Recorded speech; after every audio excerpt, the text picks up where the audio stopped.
Good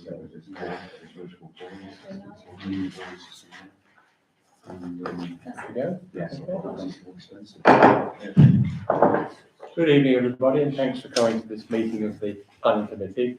I'm standing in for the chairman since he's got a laryngitis or something of the sort. So he tells me. Can I have apologies for absence, please? Yes, Chairman. Councillor Matthew Broad, Neil Franks, Richard Morrison, Alex Sinton. Thank you. And do we have any declarations of interest tonight, please? Councillor Davis. Yes, Chairman, I think I have a pecuniary interest, non-pecuniary interest in item 1 on the plan, which is number 25 Station Street. The reason being, I was the joint owner of the house until last year, and I lived in it for about 40 years. It's also in my ward. I consider myself to be friendly with the current owners and a lot of the neighbours. Along with some of the neighbours, I attended a get-to-know-you buffet hosted by the owners after they completed their interior conversion into a house of multi-occupancy. So I think I'll probably abstain from voting. Thank you very much, and that would make sense. Okay then, no others. I'll move on then to item 3. Can we confirm a correct record as the minutes being correct, please? I'll have a proposer. Thank you, Councillor Duffy, and seconder, Councillor Davies. Everybody in favour? Thank you very much. Item 4A then, planning applications, and run through these. The first one then is 25 Station Street, Broadwich Park, change of use from 6-bedroom house to a 7-bedroom house of multiple occupation. And by the way, sui generis, by the way, if anybody hasn't come across that phrase before, in planning terms, it just means it's in a class of its own. Because most things are either extensions, they're obvious, but because it's a little bit specialised, it's sui generis, but doesn't affect our comment on it. And is there some comments on this one, please? Yeah, there's not very much, Chairman, on this one. No neighbours' responses at all. The only one really of note is the highways. It's a deferred comment, and it's to do with the off-road parking provision because it's going to occupancy of up to 7 bedrooms now. They do require 2 parking spaces per bedroom, and there is only sufficient space, I understand, for 1. So they've done a deferred response whilst they speak to the applicant. Okay. Which is, So it's deferred. Do we have any views or comments on this one, please? I can give a comment, Chair. It's just that there will be a net gain of 1 parking space. But that's not sufficient to cover the additional people. And certainly I personally feel that we should object on that on that point.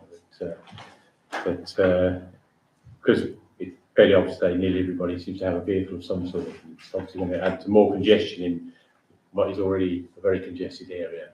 But do we have anybody would like to make any comments on that? I mean, it's going up from 6 occupants already with no car parking space. Yeah, so it's not going to help. Okay. Is it? Sorry, has the comment from Highways been that there needs to be 2 per bedroom? So yes, so that's what they're asking for. Because as it says, the existing site does not benefit from any curtilage parking facilities.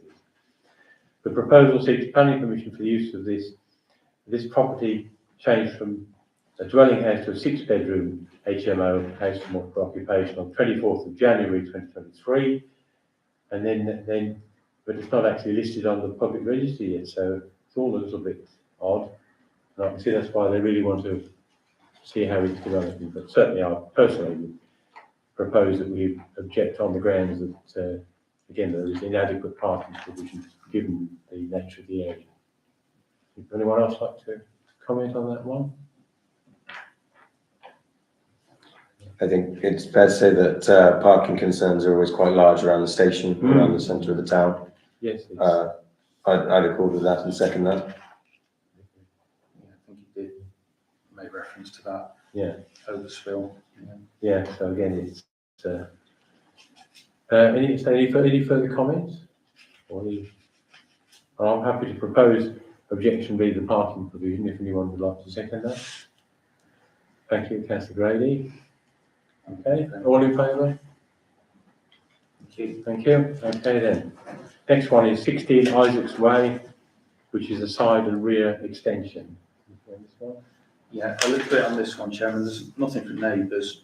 It's valid on the 7th of June, ends on the 11th of July, so there's plenty of time. And it was just a matter, there's various conditions from highways because it's opposite a public right of way.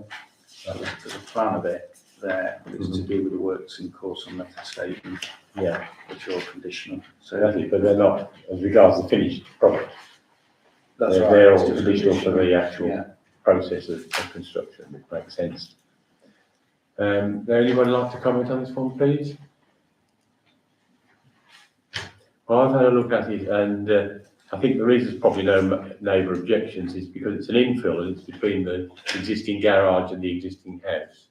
So as far as I can see, it won't have any serious detrimental effect. And obviously, looking at the planning conditions, as we say, they're really about not storing building materials on the right of way and all that sort of stuff, so they won't affect it once it's done. So I'm happy on that one, proposed approval. Anyone else want to make a comment or second that? Second there, Councillor Clements, thank you very much. All those in favour of approval? Thank you. Thank you. Okay. Next one, this is a reserve matters and land opposite Yew Tree Farm, Newland Road. Now, could I just mention again about reserve matters, because we did talk a little, for those who are new to planning. This is where a developer doesn't want to obviously spend a lot of time drawing out a large number of houses and planning all the nuances and then not get planning permission. They don't want to spend a huge amount of time and money.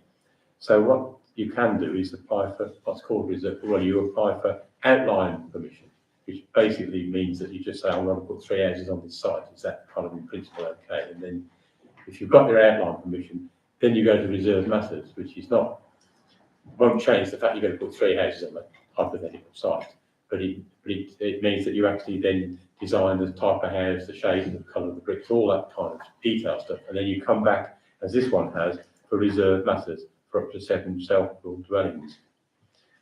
So has anybody's actually looked at this? Have we any comments on this one, please? As you say, Chairman, the original application, just for all members, the Town Council did object to that. So when it was quite a while ago, 15th September 2020, and we, as the committee resolved that the Town Council's opinion was to recommend refusal based on overdevelopment concerns, insufficient infrastructure, and that also accorded with the response from Martin Hudson Tree and Sorrel and Hindley Parish Council. So that was our response, and it was called in by the district ward member to committee. Yeah. Has since been approved, and as you say, Chairman, this is a reserve matters. Yeah. There's no neighbours' objections to the reserve matters as such. There's just a drainage board from district response saying there was a condition on point 5 of the original permission, which was to have a method statement submitted, so that's still outstanding, that still needs to be part of the reserve matters. And a response from the Forestry Commission, because it borders ancient woodland, so theirs isn't really a response as to approve or recommend refusal, it's advice only as to government protocol, so there's quite a lot on that, but it's comment only. So it's really the drainage that's outstanding, and the Town Council's compelling response originally was refused. You know, again, the drainage will, I think, just come under the technical details of the officer. So as you say, it's that we originally recommended refusal for this one, and although in that sense the principle has already been granted to have houses there, I would assume our position hasn't changed, that we still feel that this shouldn't be, shouldn't go ahead. But, unfortunately, there's not a lot we can do in that sense, but we could, of course, take the same view if we wished. Would anybody like to comment on this one, please? Councillor Grady. Yes, I think we have to be consistent, and we've, as district, this our ward, we've been consistent in our objection to further development in that area on the basis of problems with the infrastructure, both locally in terms of highways in particular, but beyond that, in fact, looking at drawing this in a broader sense, we feel that there's more than enough pressure on the existing facilities. So adding more houses in that location or any other part, in fact, it's just compounding the problem. Thank you for that. Anybody else like to comment on this one, please? So I think, are we saying then, for consistency, we should again recommend refusal? I think we should, yeah. To reaffirm that. Yeah, to reaffirm the position as, and you're proposing that? Yes, I'll propose it. Thank you. Anybody seconding that, please? Thank you, Councillor. Mrs. Fellows? Okay, then, all in favour of that approach? Thank you very much. And the next one is 19 Queen Street, change of use from cafeteria to hot food takeaway.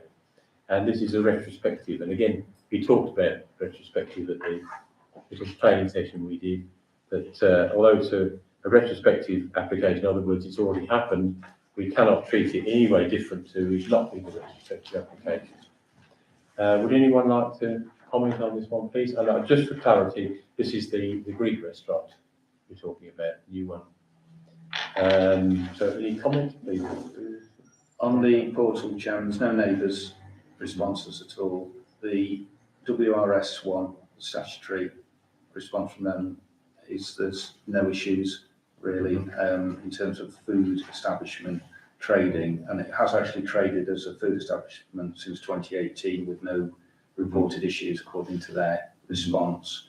And the other key one is the conservation officer has got the opinion that it's no detrimental impact to the area. Mm-hmm. Yeah, that would make sense. Again, I've not had any complaints personally from residents about it.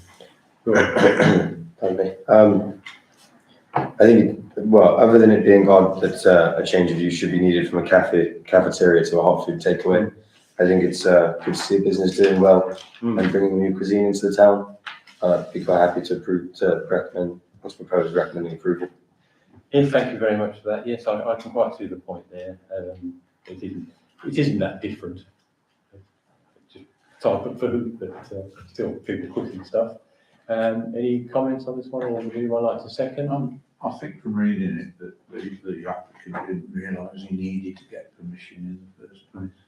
Thank you. Yeah, actually, that would be quite understandable because that often happens. Because if you've got a cafeteria and you're just cooking Greek food rather than whatever it was before, you'd hardly think you needed to get a change of use, but obviously you do, and so this is making the situation correct.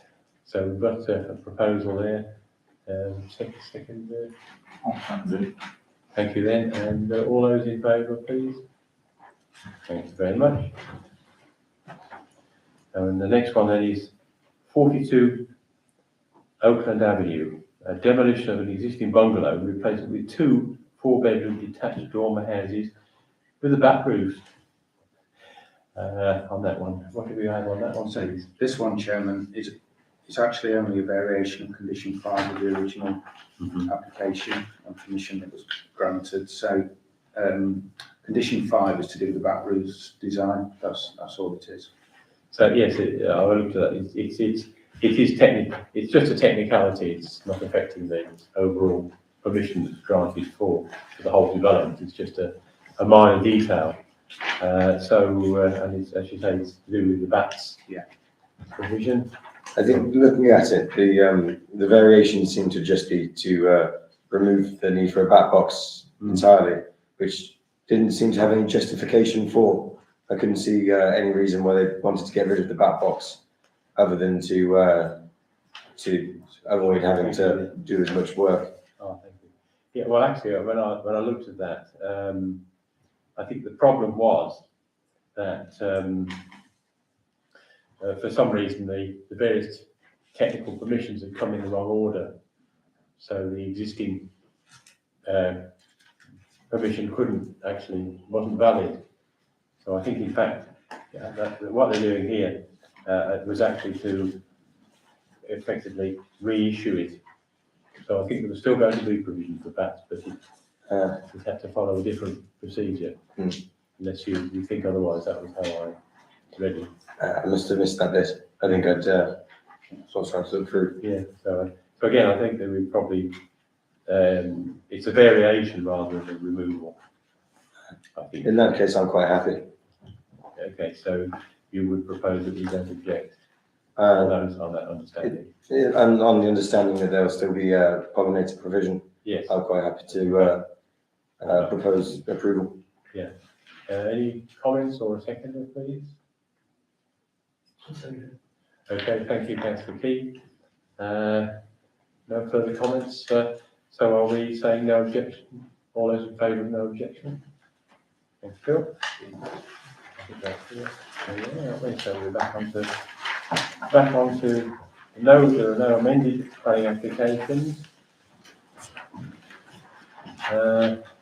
Now into decisions of the local planning authority, and which has issued 3 approval notices, and all 3 according with our recommendations. In fact, I'm quite pleased that a number of times we do manage to hit the spot, I think, which is nice to know, although we're our own organisation, and no refusal notices. There's a rather odd one here. Department of Transport, an order reference for the stopping up of the highway at 17 St Peter's Walk, Groves Park. Now, this, I don't know if everyone did look at the plans for that, but basically it's to do with an area of garden which is next to a house, and I think the idea is that this little stretch of ground between the existing house and the highway was designated as a highway, but will no longer be designated as a highway. The technical term is stopping up, well, it's not actually going to be stopped up as such. And I understand one of the residents there is actually taking on that piece of land for whatever reason, but that will also mean that we'll spend less money mowing the grass. Something else's problem will come off the roads. So it's really just for information on that one. Road traffic regulation, a draft order for British parking house and so on, Union Lane. So again, that's. Chairman, can I comment? Yeah, please. First of all, looking at the map, it seems to be running southwest, not southeast. But, as they say. I think I've got a comment because it's going to disrupt my ward. There's about 30 commuter vehicles parked down that lane already. And there are, well, as we've already discussed, there are a lot of parking problems in Droitwich Central. And I don't see those 30 vehicles are going to go and pay for parking in a car park. So that's one comment or 2 comments. There are also, it seems to be quite easy to get new parking restrictions, but very difficult to get rid of obsolete ones. And in areas like Ombersley Street West and Station Street, the Victorian areas, I think some of those parking restrictions date back to before the Saltway was built, when there was a main road out of Droitwich and a direct route into the station. So I think that it would be nice to have them reviewed. Okay, well, obviously that's a separate issue to the item we're discussing tonight, but there's no reason why we couldn't ask for that. I'd also comment that there are other streets in Droitwich, such as Oakland Avenue, which also has a blind bend, because I believe this is what's considered to be a dangerous blind bend. And it's also a very busy road, and it's got a lot of parking by a convenience store, but there's no, as far as I can see, parking restrictions there. It all seems to be happening in central Droitwich. Also, I think that the blind bend at speeds of 30 miles an hour in Union Lane, I think a distance of 81 metres is a bit long to ban parking that might obscure vision of that bend. Okay, thank you for that, for your comment there. As regards it elsewhere, then that's something we can take Yeah, outside of this meeting. I think my ward would like me to have said something. Yeah, of course, well you have. So you're in fact wishing to object? Well, first of all, of course, I can't. any of your ward members and yourself, I mean, as it says, any comments are requested writing to the County Council Highway by the 20th of July. So you've still got time to actually, Yeah. and any of your ward members can also make their own objections. And again, they can do it by email, so it's not too difficult to do. But as regards the one in front of us today, then you are obviously wish to object to it. And anyone else? Only that I'd maybe like to get it changed. Yeah, well, that's, you're not happy with it. I think the feedback's always valuable. Yeah. I'm I'm sorry? sorry, that was it, I was just, Yeah, okay. Does anyone else like to comment on this one? Does anyone else feel we should note an objection to it? No, I'm not seeing any hands up there, so I think I'm afraid you're a voice of one. Oh, it's really a comment. Yeah, I mean, it is only for information, so but it was only if we wanted to make a formal objection as a council, but we don't obviously, so I'll move on then, but certainly any individual can do that. Number 8 then, road traffic regulation, again, it's just, and the notice of temporary restrictions again for information only. And I think that's our last item. So on that, I will close the meeting, thank you.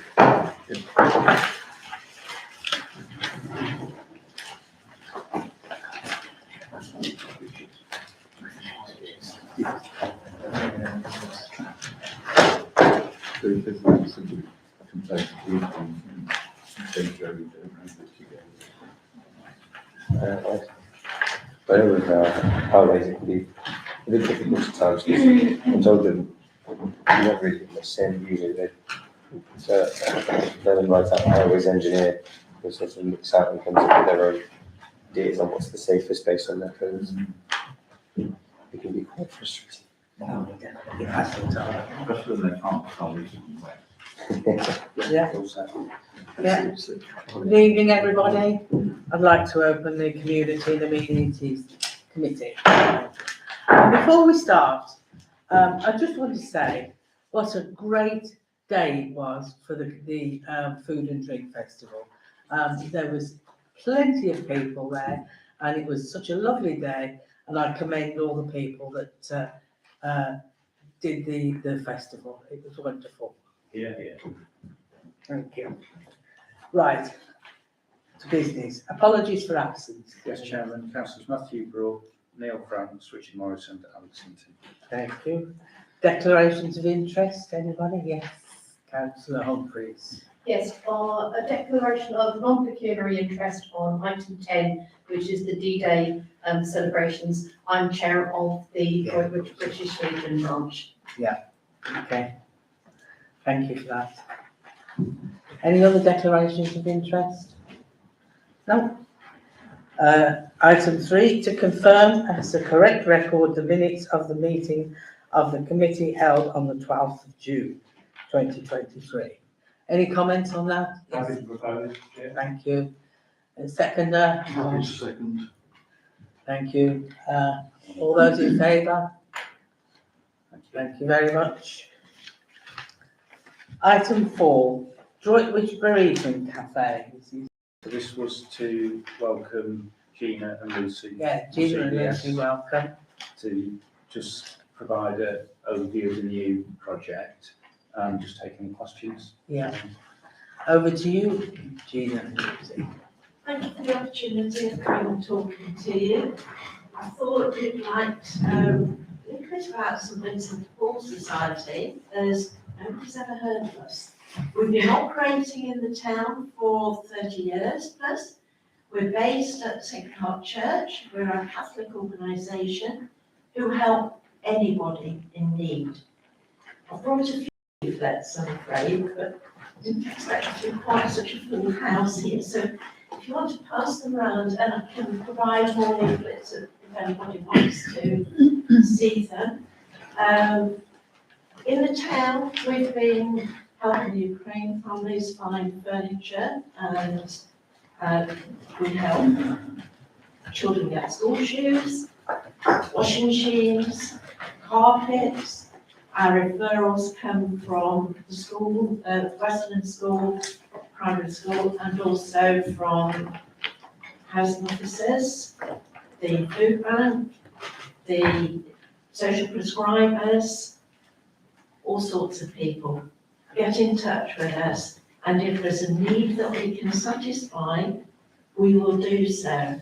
We've got a team of about 15 people in the group, and we always go out in twos, we're all DBS checked. In order to become a member of our organisation, you have to have references. So we're not just a gang of people who have, had a good idea. The organisation's been going since 1833, so it's well established, and we have to do safeguarding training in order to maintain our membership. So that's a bit of background about who we are and what we do. We're not just, say, a gang of people who have got together. A couple of years ago, I was bumping into people who I hadn't seen for a long time. And they said, so, I'm not very good because I've lost a husband or I've lost a wife. And they all said, without any prompting, Sunday afternoon is the worst time of the week. So our group got together, we thought, well, we can do something about that. So once a month on a Sunday afternoon, the second Sunday of every month, in the Sacred Heart Church, we have a chat and cake and drinks, tea and coffee session from 2:30 till 4:30. The people who have been coming along to that, on the whole, are bereaved. We put the notices out, it was for lonely people, not for bereaved people. So we get some single people who want some company, but we also get bereaved people. And the bereaved people started saying to me, it's really tough. We don't get any support. There used to be a group in the town which has disbanded, initially because of COVID, and I made inquiries and it's not starting up again. So this was way out of my comfort zone. I never had anything to do with supporting bereaved people. I'd made all the mistakes in the book. You don't know what to say, so you don't say anything. So with these people coming to me, I thought, I've got to do something about this. So I started doing a bit of research to see what support is available. And quite often there's a really long waiting list. And most people want to do is talk and have somebody listen to them who's not going to judge them and who is going to be supportive. So this idea grew over a couple of years. In the interim, as a group, we put together a list of practical things to do in case of bereavement and a checklist that our parish priest hands out to people when they come to him to organise a funeral. And that is available for anybody to have if they want it. So the idea of a bereavement cafe came about. If this is a tried and tested thing, they're running it in the Lippard Centre. We don't have it in Droitwich. And when I told people you could go to the Lippard Centre, they said, I want something local. So that's where we're at. We've been circulating, if you want to take one and pass it around, circulating leaflets now. Sorry? Say a little bit about mine. Yes? So I'm stood here, like Lemon. I'm Lucy at Droitwich CVS. I'm a community builder there. I know an awful lot of you now. But for those that don't know me, I'm the community builder just down the road. My involvement was a bit like Ina. I go out and visit groups, and I was coming across an awful lot of bereaved people in Droitwich with nowhere. A bit like Ina, I did the research, there wasn't anywhere to refer them on to. And Gina and I had a conversation, and when Gina said she was thinking of setting one up, I could have given her a big kiss.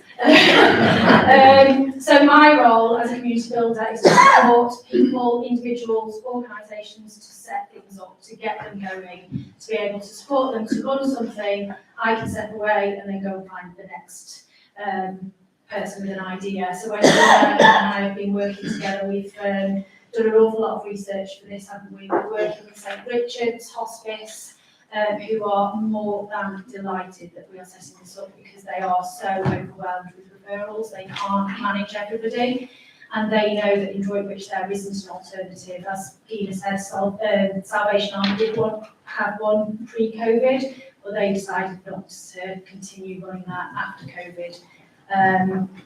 Because it was turning into a friendship group, the one that they were running, they were really struggling to help people move on. The idea of this cafe is very much, as Gina's got some information here, very much about supporting people to move on and have the support around them to do that. So we will be signposting and helping them to access other groups and organisations in Droitwich, as well as making the most of this opportunity to get with other people who need support. So we're going to offer people once a month a visit to the cafe, where we've got volunteers who are all being trained in how to support bereaved people.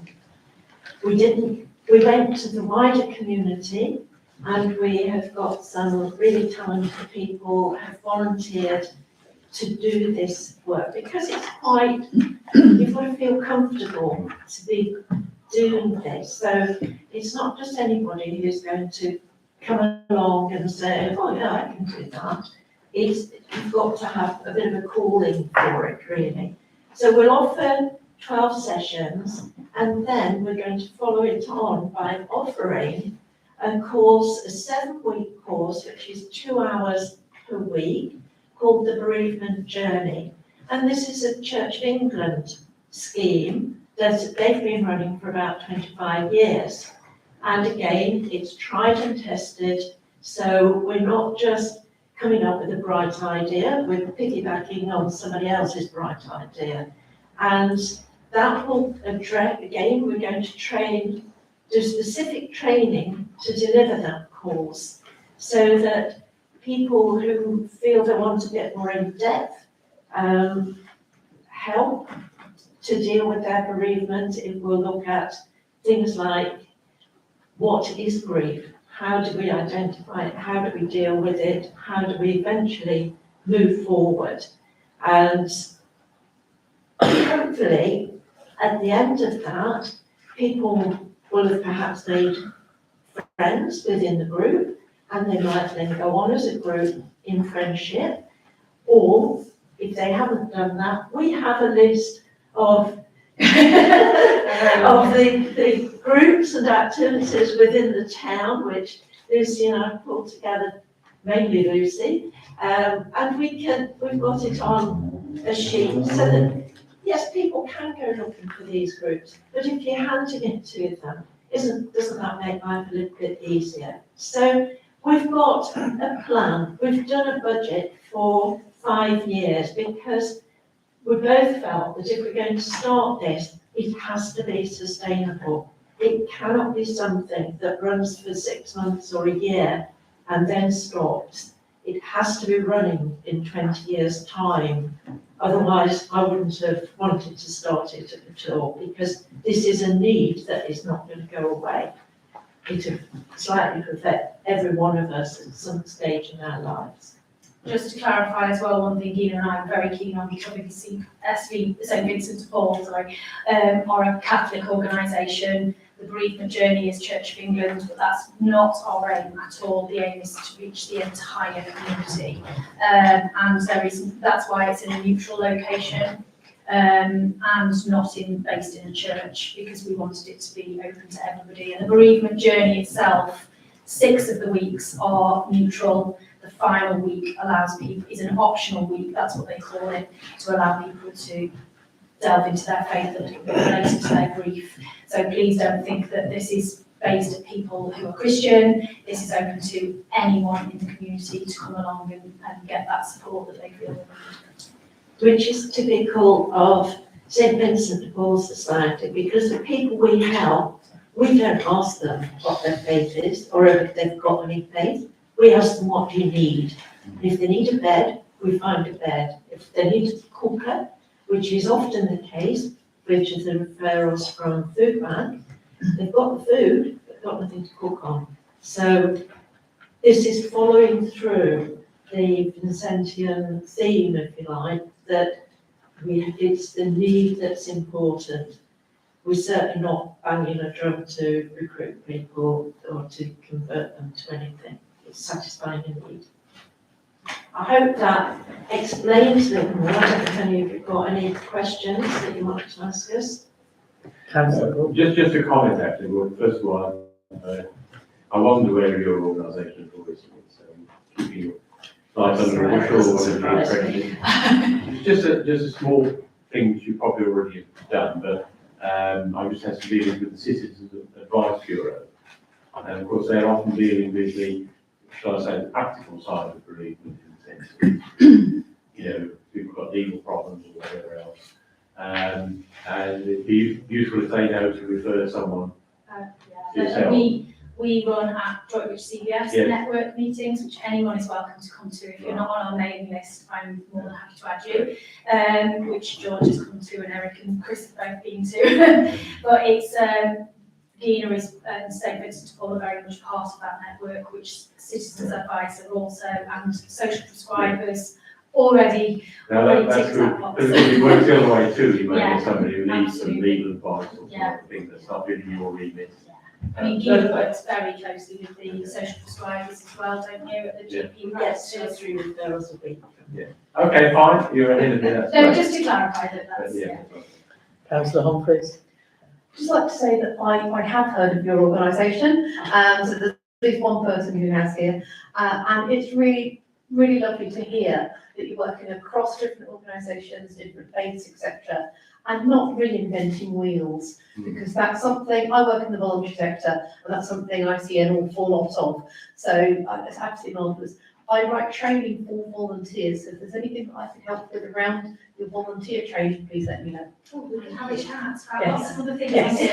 I'm doing. I'm more than happy to share, I've written training, I'm more than happy to share it with people who can use it. Lovely.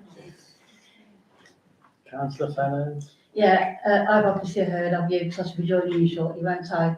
Yes. So I think it's a really worthwhile cause, but I don't know whether this is a conflict of interest or whether I'm supposed to make any comments as I'll be joining them on the bereavement council. So I'll leave that.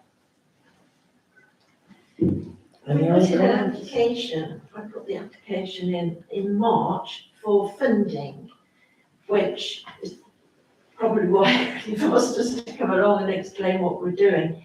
But since then, we've had some money come in, and Platform Housing have volunteered to fund us for the first year, but we haven't got the money yet. And we launch next week. We have got enough to keep us afloat. But if you were to give us some money and say we've got to spend it within this fiscal year, we would struggle to do that other than paying rent in advance. But if any councillors have got their own little pot and they would like to make a donation to us, that would be very much appreciated, because my background is finance in industry. So the way we operate accounts is completely different to the way councils do. You tend to have your budget and you have to spend it within that period of time. So I'm not too sure if you were able to give us any money that we could guarantee spending it within this year, this financial year of yours. But we're trying to build up a pot of money so that I've got some reserve, so that when it gets to the end of this year, I know that we've got the money for the next year, so that we make it sustainable. So I'm not too, I hope I haven't wasted your time tonight by coming when I'd put the application in, but yours was the first application I put in. We had no money at all, and no promises of any money. But we do have a bit of money in the pot now. We do have a promise from Platform to fund the first year. it's just difficult. The lady who apparently writes the cheque has been off sick for quite a while, so I think she's back and she's got a great pile of paperwork to work through. But at least you all now know what's going on in your town and why we're doing it, and that we want it to be sustainable. And if there is any way you can give us some money, then I would very much appreciate We'll it. very much appreciate it. Can I pass you on to Mark? Yeah, Thank you. just, as a council, we have resolved to pay £1,000 as a grant to you. So that will be paid imminently for you on the That's very kind, thank check. you. And we can be flexible as to the completion and the spend date. We normally put it within the municipal period, which will be the 31st of March. But if it works better for you that needs to be longer, it's just due diligence from our point of view that we can put an end date to the project when it will be spent. So we can negotiate for that to be a little bit longer for you. That would be So wonderful. Thank you all very much. Katie will send the confirmation of payment out to you. It was just, would have been a new project. The committee had asked for you just to update a little bit about it when you submitted the application. But it is granted and awarded for you. Thank you, that's very kind. Yeah, I councillor appreciate Duffy. your support. Thank you. I think it was great hearing how, from the ground up it's grown and how person focused and person centered it is. I think, what I found really valuable, and one of the reasons that I was quite, keen to see you, give us some more information today was seeing the longer term goal for it and the longer term vision, and to see that it is quite a sort of a long term, well thought out idea. Yeah, we've got a wonderful team of volunteers that has come forward, enough to make sure it is sustainable. I think we're worried about capacity, to be honest, and whether we can have to get to 2 sessions a month, but we'll just have to wait till next week. Yeah. But yeah, it's so needed. I'm really excited that Ian's taken this project forward and I've been able to support it with it. So Well, thank you, Fortune, very much appreciated all the way down. Just couldn't do it on my own. Okay, thank you. Thank you, thank you very much.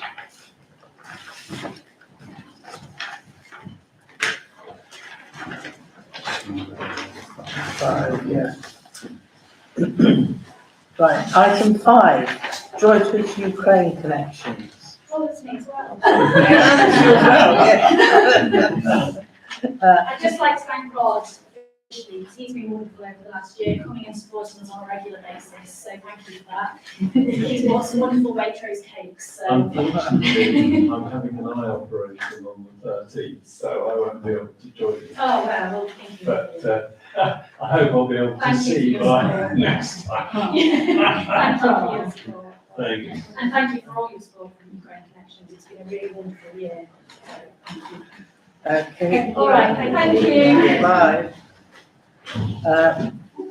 Yes, we've got, there's a leaflet here, I hope you've all seen it, with Ukraine connections. It's just their event, Chairman, on the 14th of yes. July at the Working Men's Club. So the publicity's out there for it, just to support where we can. Any comments on that before I continue? No? Item 6, tree height reduction proposal. This is for information. Has everybody read this? Are there any comments on this? I don't propose to read everything on this report. This one, Chairman, was pursuant to the last meeting. Councillor Morris was in the chair for that one, but it was just to say that this work's being done next week now. So that should all be finished. Very good. And this is very disappointing. This is a report on antisocial behaviour at Copcott Park. Mark? Yeah, sadly, we've been targeted all over the town at the moment with antisocial behaviour, and it was touched on at full council on the 19th when Sergeant Atkinson came. But this was just a report because it's town council landhold in Copcott Park. The people responsible have bent over all the new cherry blossom trees that were planted for the There was two initiatives, the Plant It Britain and the Country Club for tree planting, but even more disappointing is the special home oak that was donated by Councillor Tony Miller, that's County Councillor Tony Miller, for the Platinum Jubilee last June. That's been broken off as well, and the sign damaged, and that one was actually in a cage, in a growth cage. So, as it says on there, it's been reported. It's really a call out for any information to go to the police as to those responsible. We've also damaged picnic tables, littering, complaints from residents because it's surrounded by residential roads like Larne Drive, people gathering at night. So the police are dealing with it, but it's quite unprecedented the amount of damage for us to have sustained that. So it's as presented, just for information at this stage. Yeah, I really don't understand people doing things like that. Item 8, visit Droitwich Spa Tourism website to update that an additional new page has recently been added featuring information provided by Uncover Britain. And the link is there for you. This is for information only. So, any comments on this? Just on that one, Chairman, it's part of the series that the Heritage Managers are working on. So they're doing something on Salt King as well. So there'll be various pages added. Yeah. But it is quite good that it links to this Uncover Britain because it widens the catchment as a tourist destination for us nationally, really. Yeah. Item 9, Westwood Lodge allotment site. Again, this is for information to update there are currently issues affecting the large communal cabin building on the site. The structure is used by allotment association for storage purposes, and I understand that it's in danger of falling down. We've got concerns about structural integrity. It is quite a sizable structure, Chairman. It's got a brick chimney stack. Probably gives an idea that it's more like a house, really, in construction. It's very old. I think, subject to a professional inspection, it's going to be condemned. So, obviously, we're linking in with the allotment association, but a workable solution could be demolition, create new plots, which would make inroads into the waiting list. I think we've got about 40 people on the waiting list for allotments again at the moment, and then we could look at an alternative like a green painted sea container like we did at Cockcut to offer a cheaper, better means of storage and things like the mowers and things that they need. So it's work in progress, but the main thing is to get it structurally assessed, whether it is viably repairable. I don't think it will be, given the age and that it's rotting, but we do need to do something because in terms of liability, if it fell on somebody, it would be a risk issue. Yeah. Item 10, the D-Day anniversary guide, 6th of June 2024. Pursuant to a minutes reference 48/2023-24 of the Community and Amenities meeting held on the 12th of June, which I missed, I'm afraid. So I'll pass over to Mark again. Yes, Chairman. On this one, the full guide was circulated digitally to everybody. I think it's 80-something pages, 86 pages. So it's quite good information in there. But the focus this has got, with it being the 80th, is quite significant, and it's been led by the Pageantry Office through Buckingham Palace. So probably the best comparison is similar to the Beacon project for the Jubilee, and that is probably a gauge as to why we're getting the information now, so that towns can have a look at the guide and parishes and get an understanding of what they would like to do as an event next June for the planning. So we'll bring this back again in September, but it was really, members are happy tonight for us to register to do an official event next June to commemorate that anniversary. Yeah. We need to put that expression in now in order to qualify, which is what we did for the Beacon one as well. Yeah. So, Is there any comments on this? Yes, councillor Humphries. Always strange to not seeing Alan. I know, different councillor Humphries this time. Just to say that with my British Legion, Royal British Legion hat on, we will be happy to support with whatever the town council is organising. Councillor Duffy? Just to say, I think it's an excellent idea, and I'd propose that we do put an expression of interest. Second? I was just going to add a comment. It's all- Yeah. Just that, Droitwich Radio's, broadcasts probably had a big, influence on the D-Day, result, because we would have been transmitting French language messages in code to the French resistance. So I was wondering if the Heritage Centre could be involved in some. Yeah, it's noted. I would like to second George's proposal. Thank you. All those in favour? Thank you very much indeed. Item 11, oh, this is nice as well. West Midlands Mayor Community Weekend, 9th and 10th of September 2023. Further to details circulated to elected members on the 23rd of May 2023, the National Lottery Community Fund are offering grants up to £2,000 to groups to organise events on the weekend. The brief is to offer activities which bring communities together to strengthen existing connections and provide opportunities for networking. The Town Council qualifies for the eligibility as a statutory body, and application has to be lodged by the 7th of June 2023, which I assume has been. Yes, Chairman, we've done that and it has been agreed in principle for 2,000. Great. So the proposal really was to go ahead, I believe it's the weekend after Salfest weekend. Yeah. It's the next to the last bands in the park, Yeah. so the penultimate one. And it was to really arrange something on the similar lines to the 7th of May event for the coronation, which was well received. Yes. So go out to community groups and ask them to be participating. Picnic in the park. That would be lovely. Any comments on this? The reason we put it on now, Chairman, as well, is we haven't got CNA now until after that. So it would just, we'll send the information out as it evolves through August. Yes. Yes, Councillor Duffy. Just to say, I always find that any event that we put on in the parks are very well received. Yeah. I think people always enjoy an opportunity to share the space. Are we looking for a proposal on this one as well?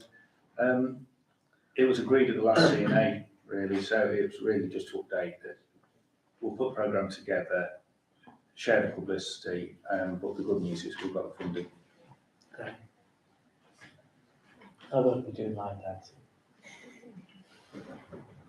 Not this time. And item 12, well, I can't read this, so I'm handing it over to Mark. Sorry.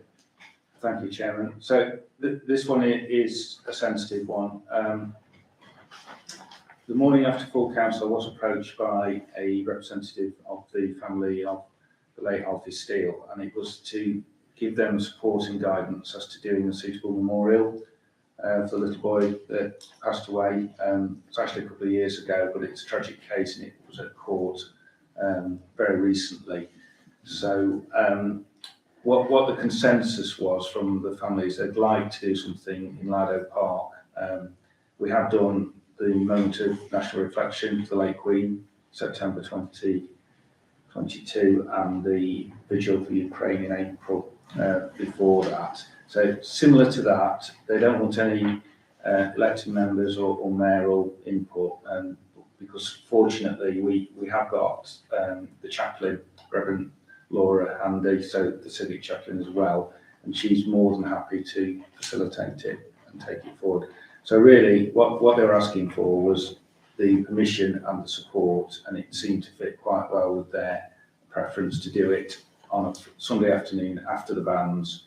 And I believe the date, it's a week next Sunday, so Sunday the 16th at 5 o'clock. I do need to speak to them about publicity, because I think the family wanted to do that through their own networks, as to any special messages or, I think the idea was for people to wear blue and things like that. And their provisional thoughts were to do almost like to sign a condolence but on dispersal.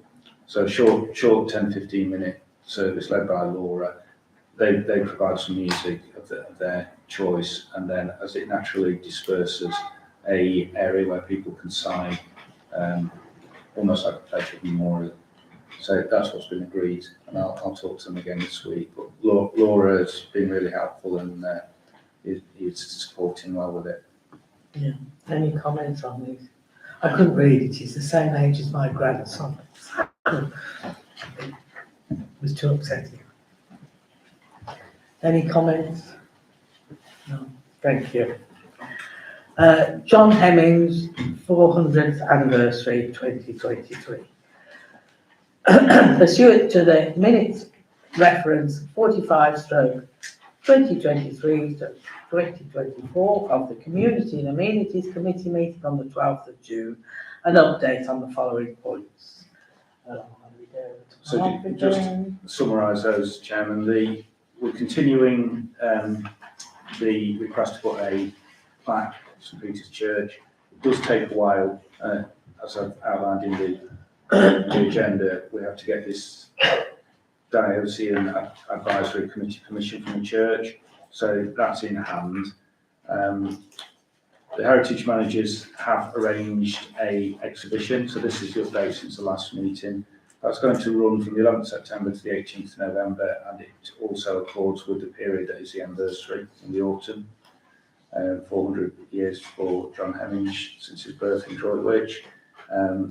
And then the heritage managers do have a meeting with Mr. John Armstrong, as he's got keen interest in this as a local resident, to really just engage with him as to any ideas or support that he would like to bring to the ideas. So I think in terms of what we're actually doing, from Droitwich's point of view, that we are smaller than Stratford and London, where there are some bigger things, it is appropriate and proportionate to what we can do within our scope. So everybody seemed happy with that. Yeah. But it is an important anniversary for the heritage of the town. Thank you. Item 14, public art murals, Ombersley Way and Brian Mill underpasses. Pursuant to the minutes reference, you did an awful lot when I was away. 12th of June 2023. Arrangements have now been coordinated for the repair and protection of the murals. The artist intends to repair the design damage and affected by graffiti during May, and simultaneously contractors will apply a coating of anti-graff protection. This has taken time to change following the testing for suitable protecting product in June, which conforms to the abrasive and ribbed surface wall construction of these two underpasses. The work is scheduled for early July and will take approximately 1 week to complete. Access through the underpasses will be restricted during this time, but remain passable for the public. The work is facilitated by the Town Council, making the arrangements with the WDC and WCC, the artists and the contractors. And that's for information. Just 2 points on that one, Chairman. The Town Council has an investment in those two underpasses, which are unfortunately been targeted. Yeah. So that's why it's important to get those assets protected wherever we can. And secondly, the work should start tomorrow and be finished by Thursday. Great, thank you. Anybody got any comments on anything? Right, well, in that case, I close the meeting. Thank you all very much for attending. Thanks, Chris.